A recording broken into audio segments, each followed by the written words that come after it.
Good morning प्यारे साथियों, welcome to be positive classes a destination for a best education.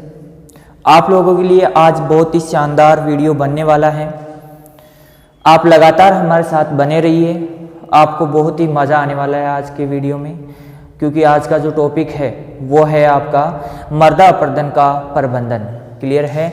मर्दा अपर्दन का प्रबंधन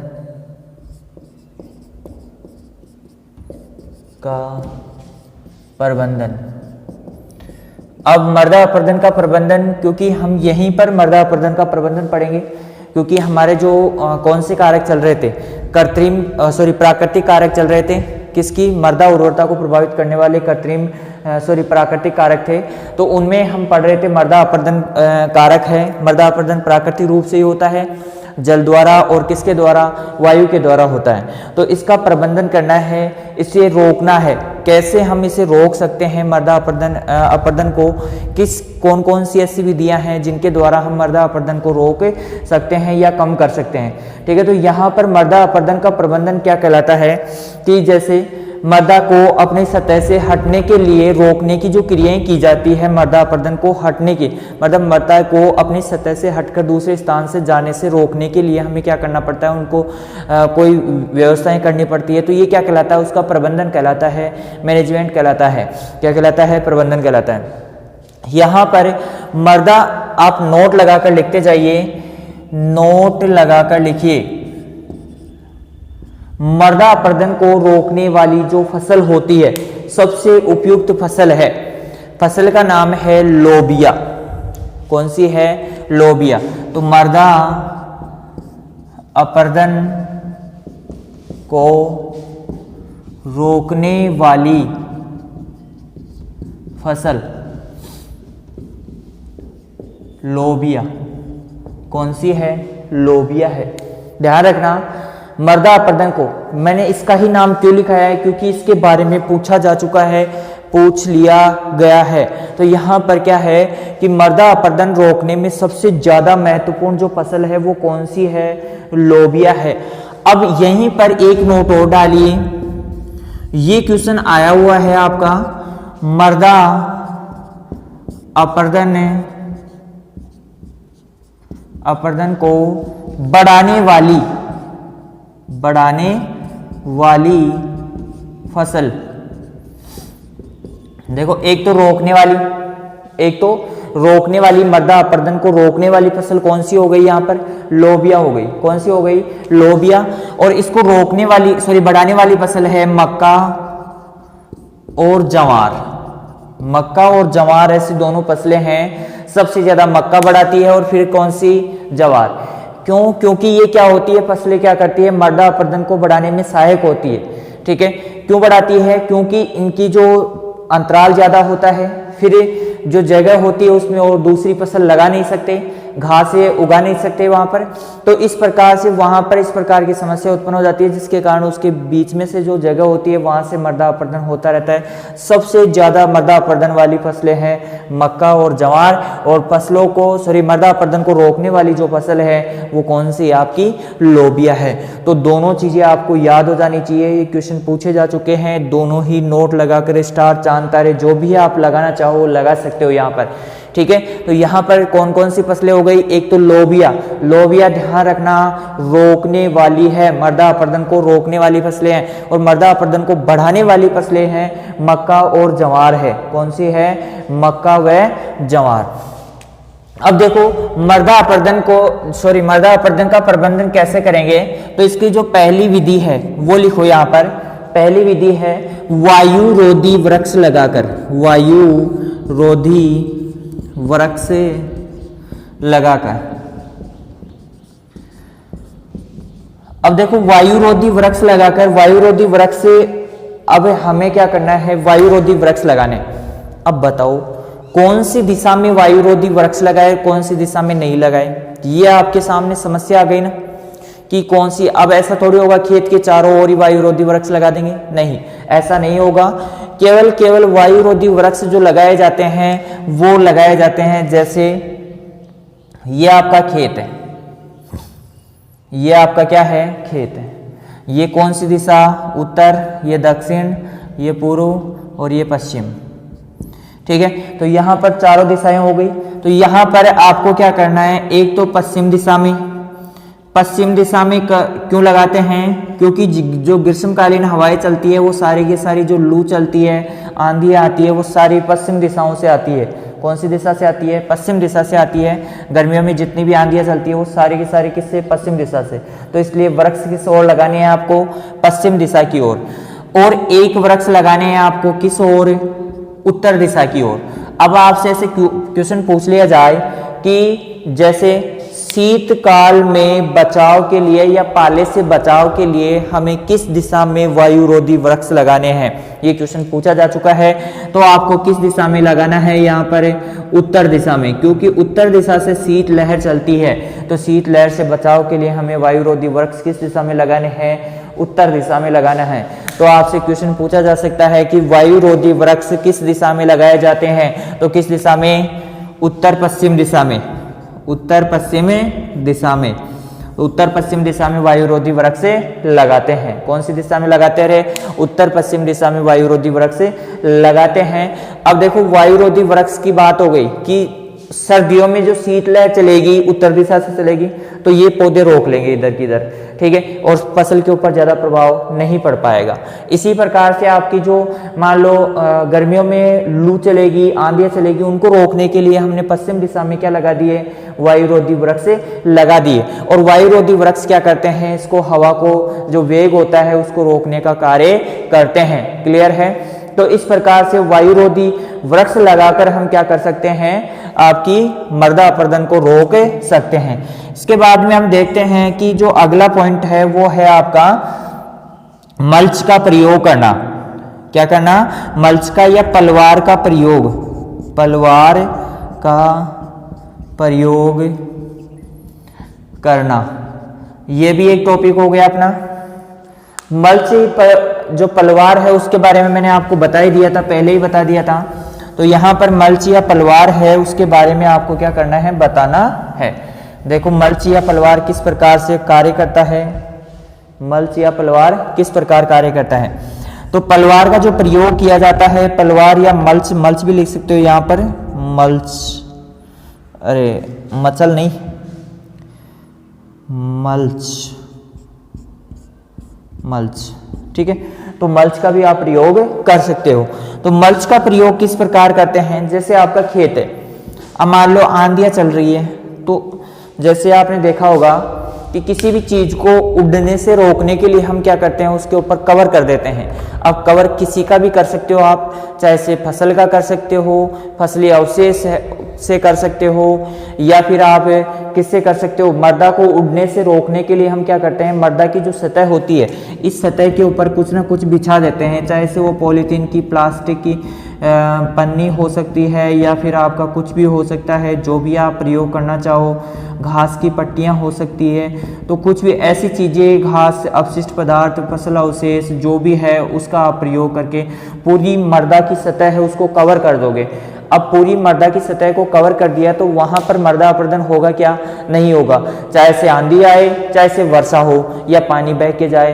तो आपने देखा होगा कभी कभार आपके जो खेत होते हैं, खेतों के ऊपर, या फिर आपका घर होता है, घर में जहां पर आपकी जो दूब है, दूब घास लगी होती है, जो आपकी सजावटी आती है, वो वाली दूब घास लगी होती है, तो वहां से पानी जब बहकर जाता है तो मिट्टी को नहीं ले जा पाता है। और जब एक जगह जहां पर खाली है, यानी कि दूब घास नहीं लगी हुई है, वहां पर पानी बहेगा तो वो अपने साथ मिट्टी को बहा कर ले जाएगा। इसी प्रकार से जब आंधियां चलती है तो उसमें भी आपने देखा होगा कि जहां पर घास फूस उगा होता है वहां पर मर्दा की सतह थोड़ी ऊपर उठी हुई रहती है, जबकि जहां पर कुछ भी नहीं होता है वहां पर क्या होता है, बिल्कुल आंधियां चल चल कर आंधियों से क्या हो जाती है, वो मिट्टी पूरी वहां से रिमूव हो जाती है, हट जाती है वहां से, ठीक है। तो इस प्रकार से जो क्रिया होती है उसको रोकने के लिए हमें क्या, किसका प्रयोग करना पड़ता है, मल्च का प्रयोग करना पड़ता है। यहाँ पर किसका प्रयोग करना पड़ता है, मल्च का प्रयोग करना पड़ता है, ठीक है। अब इसके बाद में हम तीसरा पॉइंट पढ़ते हैं। यहाँ पर तीसरा पॉइंट है ले फार्मिंग, ले फार्मिंग। यहाँ पर अलग अलग नहीं बता रहा हूँ मैं, एक जगह बता रहा हूँ, वायु द्वारा भी और जल द्वारा भी अपर्दन जो भी होता है। अपर्दन का मतलब ही क्या है, मर्दा का अपनी सतह से हटना ही क्या कहलाता है, मर्दा अपर्दन कहलाता है। तो इसे रोकने के लिए हमें क्या करना पड़ता है, कोई भी उपाय करो, हमें मर्दा को हटने से रोकना है, ठीक है, अपने स्थान से। तो ले फार्मिंग, ले फार्मिंग मतलब होता है कि घास की खेती करना। क्या करना, घास की खेती करना, यही होता है घास की खेती। और घास की खेती किस प्रकार करेंगे कि जैसे मान लो आपकी ये खेत है पूरा, इसमें आपकी ये फसल की लाइन है, ये फसल की लाइन है, ये फसल की लाइन है। अब इसमें हम क्या करेंगे, जो बीच वाली जगह है यहाँ पर घास उगा देंगे। क्या उगा देंगे, घास। क्या उगा देंगे रे, घास। तो इस प्रकार की जो खेती होती है, पट्टियों में जो घास उगाया जाता है उसे क्या कहते हैं, ले फार्मिंग कहते हैं। क्या कहते हैं रे, ले फार्मिंग कहते हैं। तो इस प्रकार की क्रिया करके हम, जैसे मान लो ये मर्दा का सतह है, अपर्दन होगा तो कौन सी जगह से होगा, इस जगह से होगा, यहाँ से होगा। और अपर्दन यहाँ से रोकने के लिए हमें क्या करना पड़ेगा, इस क्षेत्र में क्या करना पड़ेगा, घास उगा दिया हमने। तो अब बताओ अपर्दन कहाँ से होगा, चाहे से आंधी चले, चाहे से बाढ़ आए, कुछ भी हो जाए। सॉरी, बाढ़ में तो क्या हो जाएगा, आपका सब कुछ ही तबाह हो जाएगा, फसलें भी नहीं रुक सकती वहां पर, तो घास भी नहीं रुक सकता। तो फिर भी कुछ हद तक क्या होता है, यहाँ पर कंट्रोल किया जा सकता है इसको, ठीक है। तो चाहे से वर्षा आए और चाहे से आंधी आए, तो इसके ऊपर प्रभाव नहीं पड़ने वाला है, ठीक है। तो ले फार्मिंग करके भी हम क्या कर सकते हैं, इसको बचा सकते हैं, ठीक है। इसके बाद में यहाँ पर आपका ले फार्मिंग हो गया है। ले फार्मिंग के बाद में कंटूर विधि या समोच्च बंट, अगला पॉइंट है कंटूर विधि या समोच्च बंट।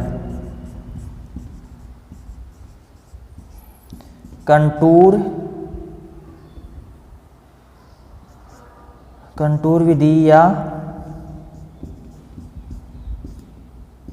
समोच्च बंट। यहां पर देखो, कंटूर विधि किसे कहते हैं, कंटूर का मतलब होता है पहाड़ी क्षेत्र।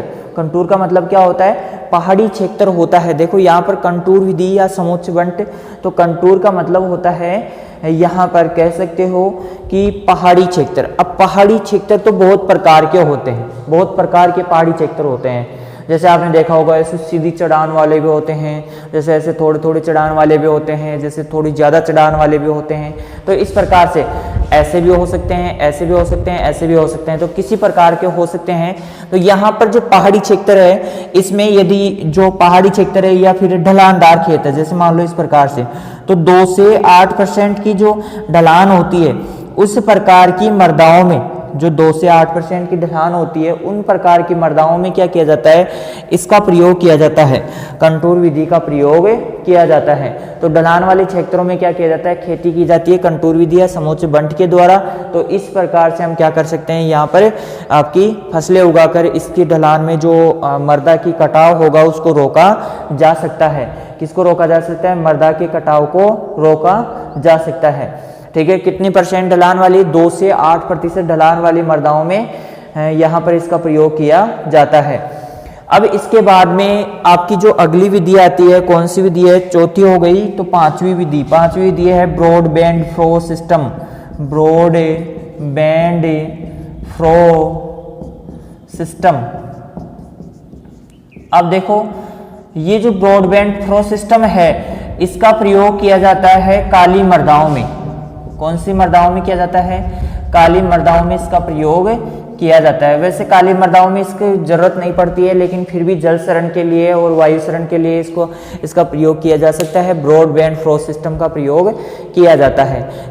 देखो यहाँ पर कौन कौन सी विधियां हो गई। पहली विधि थी वायुरोधी वृक्ष लगाकर। वायुरोधी वृक्ष कौन सी दिशा में, उत्तर पश्चिम दिशा में लगाकर यहाँ पर इसका प्रयोग किया जा सकता है, ठीक है। इसके बाद में हम बात कर सकते हैं पलवार मल्च का प्रयोग करके, ले फार्मिंग का प्रयोग करके, कंटूर विधि का प्रयोग करके और ब्रॉड बैंड फ्लो सिस्टम का प्रयोग करके। और इसके बाद में अगला जो पॉइंट आता है, सीडी नुमा खेती। कौन सी खेती रे, सीडी नुमा खेती। यहाँ पर ध्यान रखना आप, सीडी नुमा खेती।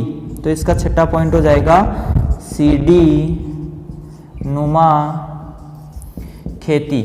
अब सीडी नुमा खेती होती है वो किस प्रकार की जाती है, यहाँ पर सीडी नुमा जो खेती की जाती है वो होती है लगभग 20 से 33%, मतलब 20 से 33% ढलान वाली जो मृदाएं होती है उनमें सीढ़ी नुमा खेती की जाती है। जैसे आपके असम के बागान होते हैं, चाय के बागान होते हैं, तो वहाँ पे असम में जो चाय के बागान हैं उनमें इस प्रकार का सिस्टम अपनाया जाता है। सीढ़ी नुमा खेती किस प्रकार की जाती है, जैसे ये पहाड़ी क्षेत्र है तो इसमें क्या किया जाता है, यहाँ से जैसे मान लो इसको समतल यहाँ से उठाकर मिट्टी को यहाँ पर, फिर इस प्रकार से ये हो गया, फिर इस प्रकार से, फिर इस प्रकार से ऐसे, फिर इस प्रकार से, और सीढ़ी की जो लंबाई होगी वो ढलान के ऊपर निर्भर करेगी। यदि ढलान ज़्यादा होगा तो सीढ़ी छोटी होगी, छोटी बनेगी, छोटी छोटी सीढ़ियाँ बनेगी, और यदि ढलान ज़्यादा बड़ा होगा तो ज़्यादा लंबा होगा, ज़्यादा होगा तो वहाँ पर क्या होगा, किस प्रकार का सिस्टम होगा, वहाँ पर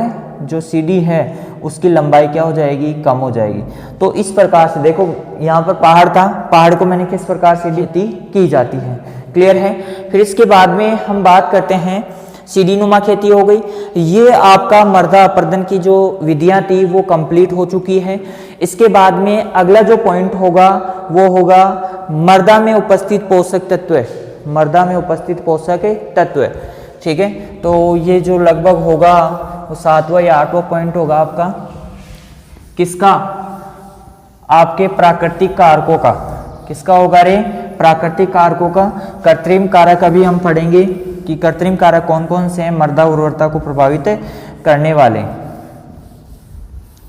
मृदा में पोषक तत्व की मात्रा, अब मृदा में जितनी पोषक तत्वों की मात्रा होगी उतनी ही क्या होगी, वो मृदा उर्वरता दर्शाएगी। मृदा में पोषक तत्व की 6ठा या 7वां कौन सा टॉपिक है ये, 6ठा 7वां 8वां हो गया शायद, लगभग 8वां टॉपिक है, ठीक है। मृदा में उपस्थित पोषक तत्व, मृदा में उपस्थित पोषक तत्व, ठीक है। तो मृदा में उपस्थित पोषक तत्व, जितने पोषक तत्व होंगे मृदाएं उतनी ही ज़्यादा उर्वर होगी, और इस प्रकार से हम क्या कर सकते हैं कि मृदा उर्वरता को पोषक तत्वों के ऊपर निर्भरता करती है। तो ये चीज़ कोई इंपॉर्टेंस नहीं है इसका, ठीक है। तो इसके बाद में हम पढ़ते हैं कृत्रिम कारक। कौन से कारक, दूसरा जो पॉइंट है वो है कृत्रिम कारक। कृत्रिम कारक है, और कृत्रिम कारक है यहाँ पर हम देखते हैं कि कृत्रिम कारक कौन कौन से हैं। पहला जो कृत्रिम कारक है वो है जलाक्रांति। जलाक्रांति, जलाक्रांति किसे कहते हैं कि यदि हमने जैसे मान लो वर्षा बहुत ज़्यादा होती है, क्या होती है, वर्षा बहुत ज़्यादा होती है, और अब मान लो आपके खेतों में क्या है, जल निकास की उत्तम व्यवस्था नहीं है, जल निकास की क्या है, उत्तम व्यवस्था नहीं है। और उत्तम व्यवस्था नहीं होने के कारण क्या होता है, आपका उस सेक्टर में क्या होता है, जो खेत होता है उस खेत में जल भरा रहता है, और लगातार जल भरे रहने की स्थिति को क्या कहते हैं, हम जलाक्रांति स्थिति कहते हैं। इसके कारण मृदाओं में क्या होता है, निस्सालन की क्रिया नहीं हो पाती है, और निस्सालन की क्रिया नहीं हो पाती है तो इससे जल नीचे की तरफ नहीं जा पाता है, और जल नीचे की तरफ नहीं जाने के कारण मृदा की ऊपरी सतह पर भरा रहता है, और मृदा की ऊपरी सतह पर भरे रहने के कारण क्या होता है, यहाँ पर जलाक्रांति स्थिति उत्पन्न हो जाती है। जलाक्रांति जो स्थिति होती है वो इस प्रकार से होती है कि जैसे मान लो ये आपका पौधा होता है, ये जड़ें होती है, अब यहाँ पर जल भर जाता है, क्या भर जाता है, जल भर जाता है। तो जल भरने के कारण यहाँ पर जल भर गया तो मृदा में भी क्या हो जाएगा, जल भर जाएगा। मृदा में जो वायु प्रतिशत है, वायु 25% है, और आपका जल भी 25% है। तो 25% जल, जो वायु का प्रतिशत स्थान है वो भी क्या हो जाएगा, जल आ जाएगा यहाँ पर। और जल होने की वजह से यहाँ पर क्या होंगे, ये पौधे जल को ग्रहण नहीं कर पाते हैं, क्योंकि वायु की उपस्थिति में क्या होता है, यहाँ पर जल ग्रहण हो पाता है पौधे की जड़ें। तो यहाँ पर इस प्रकार की व्यवस्था होने के कारण यहाँ पर पौधे जल को अवशोषित नहीं कर पाएंगे, और जल्दी ही क्या हो जाएंगे, नष्ट हो जाते हैं। तो जलाक्रांति स्थिति के कारण ये कृत्रिम कारक हो गया जलाक्रांति स्थिति। जैसे मान लो हमने सिंचाई बहुत ज्यादा कर दी, काली मृदाएं हैं उसमें लगातार हम सिंचाई करते जा रहे हैं, तो जलाक्रांति स्थिति ऑटोमेटिक ही उत्पन्न होगी, क्योंकि उनमें जल अवशोषण क्षमता क्या होती है, जल अवशोषण क्षमता तो ज्यादा होती है, लेकिन जो निस्सालन की क्रिया होती है वो बहुत ही कम होती है, जिसके कारण लगातार जल भरने के कारण क्या हो जाती है, जलाक्रांति स्थिति उत्पन्न हो जाती है। ठीक है, इसी प्रकार से हम देखते हैं कि जलाक्रांति स्थिति क्या हो गई, जलाक्रांति स्थिति। और इसके बाद में हम देखते हैं कि अगला पॉइंट कौन सा है जलाक्रांति स्थिति के बाद में। फिर हम देखते हैं कि जो आपकी फसल प्रणाली है कौन सी है, फसल प्रणाली किस प्रकार की है। तो फसल प्रणाली क्या करती है यहाँ पर, फसल प्रणाली। तो फसल प्रणाली में हम देखते हैं कि जैसे मान लो आपने क्या किया है कि आपका जो खेत है और खेत में आपने देखा है कि आपने गेहूं गेहूं गेहूं बार बार ले रहे हो, गेहूं गेहूं गेहूं गेहूं गेहूं गेहूं। अब गेहूं ले रहे हो तो गेहूं को जो आवश्यक पोषक तत्व होते हैं वो तो क्या कर लेती है, फसलें अवशोषित कर लेती है। और उसके बाद में जो भी बचता है मतलब पोषक तत्व की कमी होने के कारण वो फसल क्या हो जाती है, धीरे धीरे कमजोर होने लगती है। क्या होने लगती है, फसलें कमजोर होने लगती है। और इस प्रकार की जो प्रणाली होती है जिसके कारण मृदा उर्वरता क्या होती है, कम होती जाती है। जैसे आपने मान लो गेहूं के बाद आपने बाजरा ले लिया, बाजरे के बाद में फिर से गेहूं ले लिया, गेहूं के बाद में फिर से बाजरा। तो ये क्या है, फसल प्रणाली है। तो इस प्रणाली में आपने क्या रखा है, एक ही प्रकार की फसलें रखी है। आपको रखना चाहिए दलहनी फसलें, अदलहनी फसलें, लंबी जड़ वाली, गहरी जड़ वाली और उथली जड़ वाली। तो इस प्रकार की फसलें लेते हो तो आप मृदा में जो उर्वरता है वो लगातार सही बनी रहेगी। और जिससे मृदा की उर्वरता बनी रहती है और मृदा उर्वरता को प्रभावित करने वाले कारकों में फसल प्रणाली भी कृत्रिम कारक के रूप में कार्य करती है। कौन सी, फसल प्रणाली। अब इसके बाद में हम देखते हैं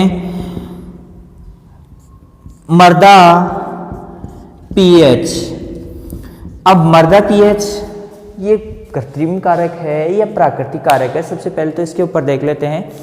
तो यहाँ पर मृदा जो पीएच है वो एक प्रकार का कृत्रिम कारक मान सकते हैं। वैसे तो हम मान सकते हैं कि प्राकृतिक कारक भी मान सकते हैं।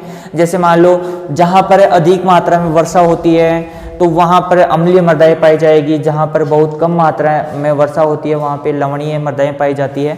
तो ये समस्या तो अलग बात है, ये तो अलग चीज है। लेकिन मान लो आपका खेत है और आपके खेत में आप क्या कर रहे हो कि लगातार क्षारीय उर्वरकों का प्रयोग कर रहे हो। किसका प्रयोग कर रहे हो, क्षारीय उर्वरकों का प्रयोग कर रहे हो। तो वहां पर क्षारीय उर्वरकों मृदाएं कैसी हो जाएगी, क्षारीय हो जाएगी।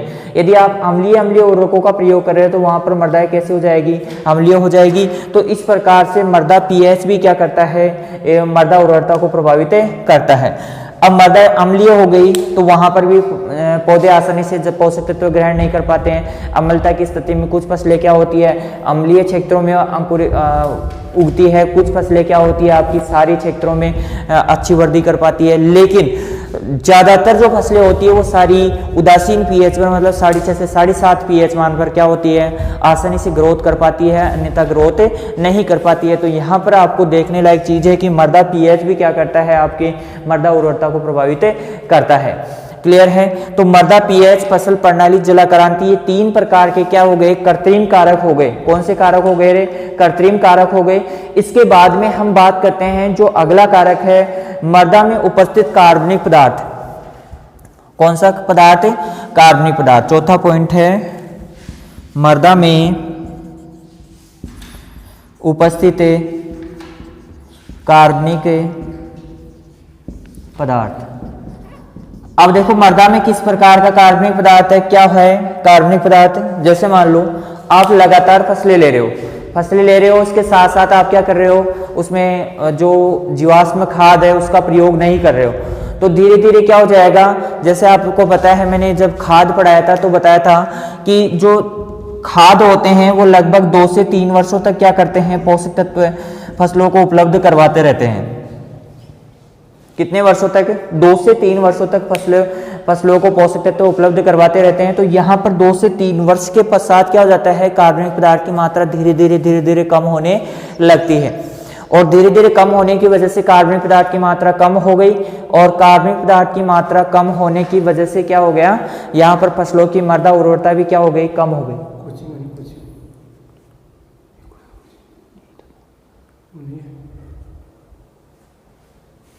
ठीक है। तो मृदा में उपस्थित है कार्बनिक पदार्थ। ठीक है, अभी वहां से ले लेते हैं वापस। ठीक है, तो इस प्रकार से खाद। तो यहां पर जो खाद है मृदा में उपस्थित कार्बनिक पदार्थ भी क्या करता है, मृदा उर्वरता को प्रभावित करता है, क्योंकि कार्बनिक पदार्थ की मात्रा अधिक होगी तो उसकी जल धारण क्षमता भी अधिक होगी, और कार्बनिक पदार्थ की मात्रा कम होगी तो उसकी जल धारण क्षमता भी क्या होगी, कम होगी, और जल धारण क्षमता कम होते ही पोषक तत्वों की मात्रा भी क्या हो जाती है, इसमें कम हो जाती है। ठीक है, अब देखते हैं जो अगला पॉइंट है वो कौन सा है, इसको मैं लिख देता हूं यहां पर। मृदा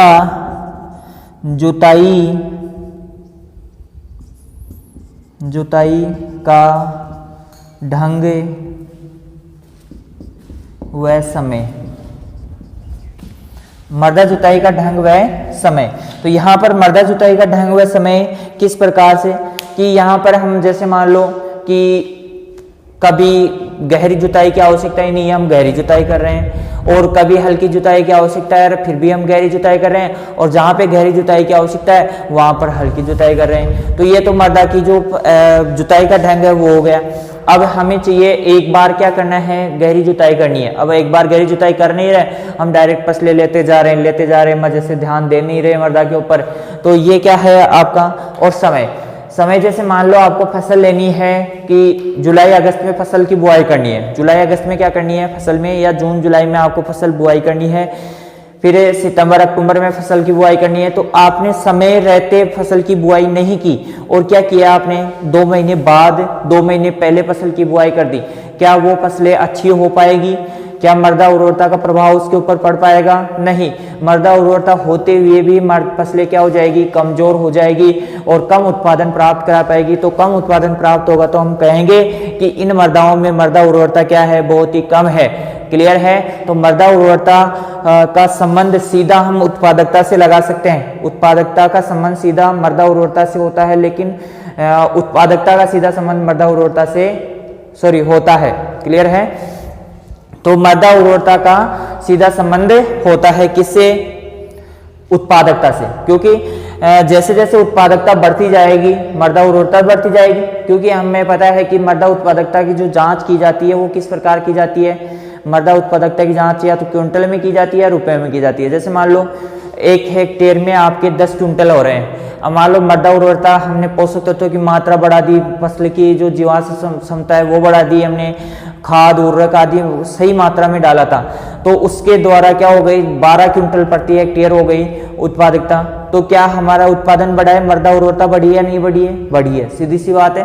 तो यहाँ पर हम कह सकते हैं इस प्रकार से मृदा जुताई का ढंग व समय भी क्या है, कृत्रिम कारकों में निर्भर करता है। अब इसके बाद में यहाँ पर मृदा जुताई का ढंग व समय, अब हम एक चीज और देखेंगे कि यहाँ पर हम बात कर रहे हैं किसकी, मृदा में उपस्थित कार्बनिक पदार्थ की। किसकी बात कर रहे हैं, मृदा में उपस्थित कार्बनिक पदार्थ की। अब आपको पता है जो कार्बनिक पदार्थ है, कार्बनिक पदार्थ, इसको कौन सड़ाता गलाता है, सूक्ष्म जीव। अब यहां पर हम बात कर लेते हैं कि यदि कार्बनिक पदार्थ की मात्रा ज्यादा होगी तो वहां पर सूक्ष्म जीवों की संख्या भी क्या होगी, सूक्ष्म जीवों की संख्या भी क्या होगी, ज्यादा होगी। क्या होगी, सूक्ष्म जीवों की संख्या भी ज्यादा होगी। तो यहाँ पर अगला पॉइंट आप बना सकते हो, छठा पॉइंट हो गया, छठा पॉइंट हो जाएगा सूक्ष्म जीवों की संख्या।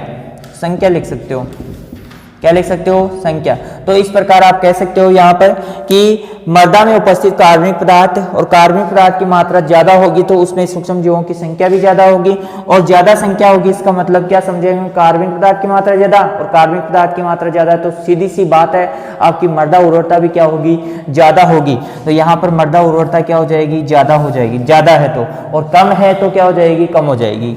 जीवाश्म पदार्थ सॉरी सूक्ष्म जीव कौन कौन से होंगे, सूक्ष्म जीव होंगे कवक, जीवाणु,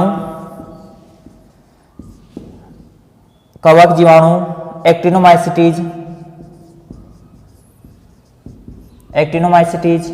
ठीक है, तो इस प्रकार के जो सूक्ष्म जीव है वो उनकी संख्या ज्यादा होगी, उनकी संख्या ज्यादा होगी तो मृदा उर्वरता ऑटोमेटिक ही ज्यादा हो जाएगी, और यदि सूक्ष्म जीवों की संख्या कम है तो मृदा उर्वरता ऑटोमेटिक ही क्या हो जाएगी, कम हो जाएगी। तो इस प्रकार से ये कितने पॉइंट हो गए, 6 पॉइंट हो गए। ठीक है, और इसके बाद में अगला जो पॉइंट है वो है आपका कृत्रिम कारक कंप्लीट होता है। और यहाँ पर कृत्रिम कारक में कौन कौन से पॉइंट हो गए, जलाक्रांति हो गया, फसल प्रणाली हो गया, मृदा पीएच हो गया, मृदा में कार्बनिक पदार्थ की मात्रा हो गई, मृदा जुताई का ढंग व समय हो गया, और इसके बाद में सूक्ष्म जीवों की संख्या आदि चीज़ें ये कंप्लीट होती है। इसके बाद में कुछ ऐसे टॉपिक हैं, ऐसे मतलब मुख्य लाइनें हैं जो पूछी जा सकती है आपसे, कि जो जैविक खेती है उसके अंदर पूछ सकता है आपसे, ठीक है। तो यहाँ पर मैं कुछ लाइनें आपको बताना चाहता हूँ, तो उनको नोट लगाकर आप लिख सकते हो। तो चलिए आपको बताना है भारत का प्रथम जैविक खेती करने वाला राज्य, भारत का प्रथम जैविक खेती करने वाला राज्य कौन सा है? और अभी हाल ही में घोषित किया गया है इसको, सिक्किम जो राज्य है वो 2016 में घोषित किया गया था। कब घोषित किया गया था? 2016 में। और इस 2016 में ही राजस्थान का कौन सा राज्य है जो पूर्ण रूप से जैविक खेती करता है, मतलब पूर्ण रूप से जैविक खेती, प्रथम जैविक खेती करने वाला राज्य। और यहाँ पर आप लिख सकते हो, इसके अंदर नोट लगाकर यहाँ पर नोट लगा सकते हो आप, और यहाँ पर भी नोट लगा सकते हो आप, और नोट लगा लिख सकते हो राजस्थान का प्रथम जैविक खेती करने वाला जिला। राज्य मत लिख देना रे भाई लोगों, राज्य बिल्कुल भी मत लिख देना। और वो आ जाएगा आपका डूंगर, और ये आपका डूंगर, और ये भी 2016 में ही घोषित किया गया था। पूर्ण रूप से जैविक खेती करने वाले राज्य बन चुका है ये। तो सिक्किम तो राज्य बन चुका है, और राजस्थान की बात करें तो जिला है डूंगरपुर। देखो यहाँ पर इन दोनों राज्यों को ही, इस राज्य को, इस जिले को ही क्यों बनाया गया? क्योंकि ये जो पहाड़ी क्षेत्र हैं, और पहाड़ी क्षेत्रों में आपको पता है सभी सुविधाएं उपलब्ध नहीं हो पाती है, तो वहां पर पहले से जैविक खेती की जाती थी। कुछ कुछ क्षेत्रों में उर्वरकों का प्रयोग, रसायनों का प्रयोग किया जाता था, लेकिन अब उसको भी क्या कर दिया गया, बंद कर दिया गया, और जैविक खेती की जाती है। तो इस प्रकार से इसको ज़्यादा दिक्कतों का सामना नहीं करना पड़ा, और इसको जल्दी से क्या बना दिया गया, जैविक खेती करने वाला राज्य बना दिया गया। इसके बाद में सिक्किम है, सिक्किम 2016 में, इसमें भी क्या है, पहाड़ी क्षेत्र है ज़्यादातर क्षेत्र, तो इस कारण से वहाँ पर सुविधाएं नहीं पहुँच पाती है, उर्वरक नहीं पहुँच पाते हैं, तो इस कारण से वहाँ पर क्या किया गया, इसको बनाया गया है जैविक खेती करने वाला राज्य। अब देखो यहाँ पर दोनों ही क्वेश्चन बहुत ही इंपॉर्टेंट है, कब बनाए गए, कब इनको स्थान मिला जैविक खेती करने वालों का, तो 2016 में। यहाँ पर क्वेश्चन पूछा जा सकता है कि भारत का प्रथम जैविक खेती करने वाला राज्य कौन सा है, और वो कब स्थापित किया गया है, कब घोषित किया गया? तो 2016 में तो घोषित किया गया भाई लोगों। कब घोषित किया गया? 2016 में घोषित किया गया। और यहाँ पर यदि हम बात करें तो राज्य की बात करें तो कौन सा हो जाएगा? सिक्किम। कौन सा हो जाएगा? सिक्किम राज्य है, वो सबसे पहले घोषित किया गया था। अब देखो, और राजस्थान की बात करें तो राजस्थान में भी वही पूछा जाएगा आपसे कि राजस्थान का कौन सा जिला है जो प्रथम जैविक खेती करने वाला राज्य जिला बना, तो वो हो जाएगा आपका डूंगरपुर, और आपका कब? 2016 के अंदर, ठीक है। अब हम बात करते हैं अगला पॉइंट। देखो इन दोनों पॉइंटों में आप अंतर देखना। भारत में सर्वाधिक क्षेत्रफल में जैविक खेती करने वाला राज्य, जैविक खेती करने वाला राज्य। अब देखो इन दोनों पॉइंटों को ध्यान में रखना आप, राज्य नहीं राज्य है। देखो भारत का प्रथम जैविक खेती करने वाला राज्य, मतलब पूर्ण रूप से इसको जैविक खेती पर आधारित है, इसमें किसी प्रकार के कोई रसायन का प्रयोग नहीं किया जाता है। ध्यान रख लेना, सिक्किम में किसी प्रकार का कोई जैविक रसायनों का प्रयोग नहीं किया जाता है। जबकि यहाँ पर यह क्षेत्रफल का मतलब है कि ज्यादा जो क्षेत्र है उसमें क्षेत्र में खेती की जाती है, लेकिन पूर्ण रूप से नहीं है। तो यहाँ पर जो आपका राज्य हो जाएगा भारत में सर्वाधिक क्षेत्रफल में जैविक खेती करने वाला राज्य, वो है आपका कौन सा हो जाएगा? बोले तो एमपी। वो एक ट्रेंडिंग में चलता है, कभी कभार आता है आपका नाम एमपी, आपके पापा का नाम एमपी, तो वो तो आप जानते हो, देखा होगा आपने। उसने कहा कि आप कहाँ तक पढ़े हो? Matric pass. जॉब क्यों करनी है आपको? एमपी के लिए। Money problem, MP matric pass, ऐसे कुछ, मोहनलाल प्रसाद ऐसे नाम उनका, ठीक है। तो यहाँ पर जो है उस आधार पर यहाँ पर एमपी है, एमपी का मतलब यहाँ पर क्या हो जाएगा, मोहनलाल प्रसाद नहीं है, मैट्रिक पास नहीं है, यहाँ पर क्या हो जाएगा आपका मध्य प्रदेश, क्या हो जाएगा मध्य प्रदेश। अब अगला पॉइंट है राज्य का जैविक उत्कृष्टता केंद्र कहां पर स्थापित है, झाला और ये वाड़, झालावाड़ में स्थित है भाई लोगों। कहां पे स्थित है, राज्य का जैविक उत्कृष्टता केंद्र कहां पे स्थित है, जैविक उत्कृष्टता केंद्र कहां पे, अरे झालावाड़ में है। और इसी प्रकार से हम बात करें कि राष्ट्रीय जैविक उत्कृष्टता केंद्र कहां पे स्थापित है, तो वो है आपका, यहां पर लिख सकते हैं राष्ट्रीय जैविक उत्कृष्टता केंद्र, जैविक खेती उत्कृष्टता केंद्र भी बोल सकते हैं इसको। यहां पर आ जाएगा गाजियाबाद, गाजियाबाद। अब गाजियाबाद कहाँ है, ये मैंने आपको पहले ही बता दिया था। गाजियाबाद कहाँ है रे, बताओ रे, बताओ भाई लोगों, जल्दी से कमेंट करके बताओ। यहां पर जो बैठे हैं वो भी बता सकते हैं यहाँ पर गाजियाबाद कहाँ पे है। तो गाजियाबाद कहाँ पे है रे,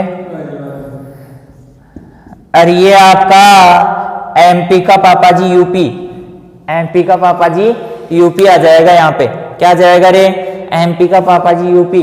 तो यहाँ पे एमपी मध्य प्रदेश, वो वाला एमपी नहीं है, कहीं आप वो वाला एमपी ले जाओ, सुना हुआ है किसी का, और वो ले जाओ आप एमपी एमपी एमपी करते करते, तो एमपी वो वाला एमपी नहीं है यहाँ पे, एमपी मतलब मध्य प्रदेश। और यहाँ पर गाजियाबाद कहाँ पे, उत्तर प्रदेश में। ये मैंने पहले भी लिखाया था, याद करो और बताओ कहाँ पे लिखाया था। मैंने लिखाया था आपको जैविक खेती के अंदर, और जैविक खेती में कहाँ पे लिखाया था ये आपको बताना है, ठीक है। तो इस प्रकार से ये कुछ मुख्य मुख्य टॉपिक थे, तो उनके बारे में हमने यहाँ पर चर्चा की है। अब आगे का जो टॉपिक रहेगा वो अगली क्लास में डिस्कस करेंगे, ठीक है। आज के लिए इतना ही काफी है, ठीक है, धन्यवाद।